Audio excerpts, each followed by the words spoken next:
నిలవాలంటే గెలవాల్సిందే. పిఠాపురం గెడ్డపై జనసేన జెండా ఎగరాల్సిందే.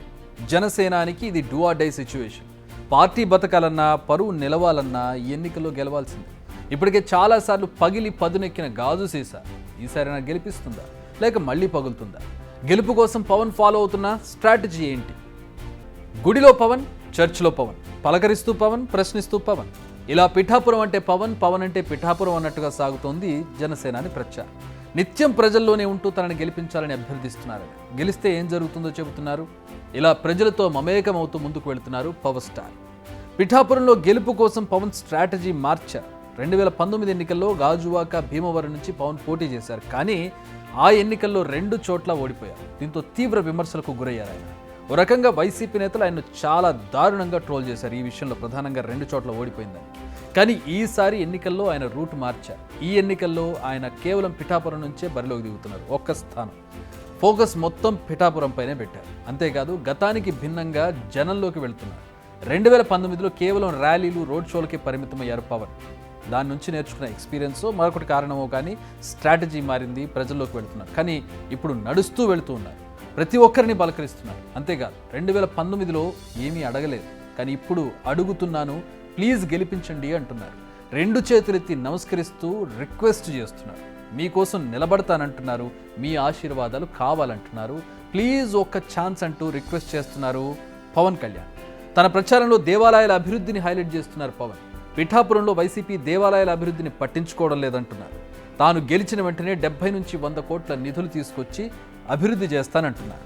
మామూలుగానే పవన్ బీజేపీతో పొత్తులో ఉన్నారు. సో ఆటోమేటిక్గా హిందుత్వ ముద్ర పడుతోంది. దాన్ని చెరిపేసుకోవాలని చూస్తున్నారు పవన్. అందుకే చర్చిల బాట కూడా పట్టారు.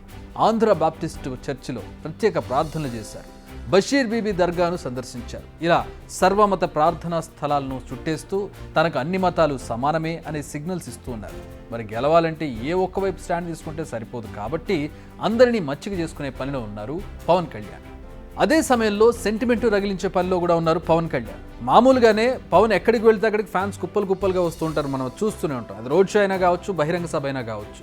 పవన్ను టచ్ చేయాలని, ఆయనకు షేక్ హ్యాండ్ ఇవ్వాలని చాలా ట్రై చేస్తూ ఉంటారు అభిమానులు. అయితే అభిమానుల ముసుగులో అరాచక శక్తులు తనపై దాడులు చేస్తున్నారంటున్నారు పవన్.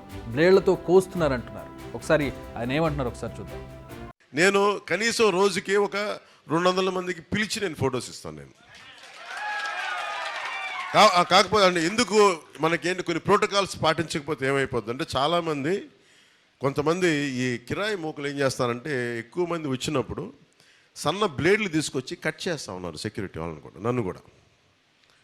మన ఇక్కడ కూడా జరిగింది. అందువల్ల ఏంటంటే కొంచెం ఇలాంటి పరిస్థితుల్లో మీకు మన ప్రత్యర్థి పార్టీ పన్నాగాలు తెలుసు కాబట్టి అందుకని కొంచెం స్ట్రీమ్ లైన్ ఉంటే మనం చేసుకోవడానికి బాగుంటుంది. ఇది పవన్ చెబుతున్న మాట. తనపై, తన సెక్యూరిటీ సిబ్బందిపై బ్లేడ్లతో దాడులు చేస్తున్నారంటున్నారు. ఇకపై 200 మందితో సెల్ఫీలు దిగుతానని చెబుతున్నారు. దాడులు ఎవరు చేస్తున్నారో మీకు తెలుసు కదా అంటూ ఆన్సర్ని తన అభిమానులకే వదిలేశారు. సో చెప్పకనే చేసేదంతా వైసీపీని అని చెప్పేస్తున్నారు పవన్. ఇప్పుడే కాదు, గతంలో కూడా పవన్ ఇలాంటి వ్యాఖ్యలే చేశారు. తన కాన్వాయ్ను కొందరు వెంబడిస్తున్నారని, తనపై దాడులు చేసేందుకు ప్రయత్నిస్తున్నారని అప్పుడు కూడా ఆరోపించారు. ఇప్పుడు కూడా అదే మాటలు పవన్ నోటి నుంచి వినిపిస్తున్నాయి. పవన్ తీరు చూస్తుంటే గెలుపు కోసం సామ, దాన, భేద, దండోపాయాలు అన్నీ ఉపయోగిస్తున్నట్టుగా కనపడుతోంది. ఎందుకంటే ఈ ఎన్నికల్లో గెలవాలి, గెలవకపోతే జరిగే నష్టం మాత్రం అంతా ఇంత కాదు. పిఠాపురంలో గనక పవన్ ఓడిపోతే ఫర్ సపోజ్ పార్టీకి జరిగే డ్యామేజ్ అంతా ఇంత కాదు. పార్టీ నటుంచి సొంతగా గెలవలేకపోయారన్న అపవాదు పవన్ అకౌంట్లో చేరిపోతుంది. ఇది జనసేన నేతలు, కార్యకర్తల మోరల్ను దెబ్బతీసే ఛాన్స్ ఉంది. అయితే పవన్ ఇంత కష్టపడేందుకు ఇంకా చాలా కారణాలు కూడా కనిపిస్తున్నాయి. పవన్కు పోటీగా బరిలోకి దిగింది వైసీపీ ఎంపీ వంగా గీత. పవన్ను ఎలాగైనా ఓడించాలన్న కసి వైసీపీలో కనిపిస్తోంది. వంగా గీత నిజానికి బలమైన అభ్యర్థి. దీనికి తోడు పార్టీ అధికారంలో ఉంది. ఇది కాదన్నట్టు ఒక్కో మండలానికి ఒక్కో కీలక నేతను రంగంలోకి దించారు. కేవలం పవన్ కళ్యాణ్ ఓటమికి సంబంధించి ఈ ఫోకస్ అంతా కూడా జరుగుతోంది. ఏ కాపు కార్డునైతే పవన్ వాడి గెలవాలని చూస్తున్నారో ఆ ఎత్తులను చిత్తు చేసేందుకు ఏకంగా ముద్రగడను కూడా రంగంలోకి దించింది వైసీపీ. సో గెలుపు నల్లేరుపై నడక కాదు. అందుకే పవన్ తీరు మార్చారు, నడక మార్చారు, మాట తీరు మార్చారు.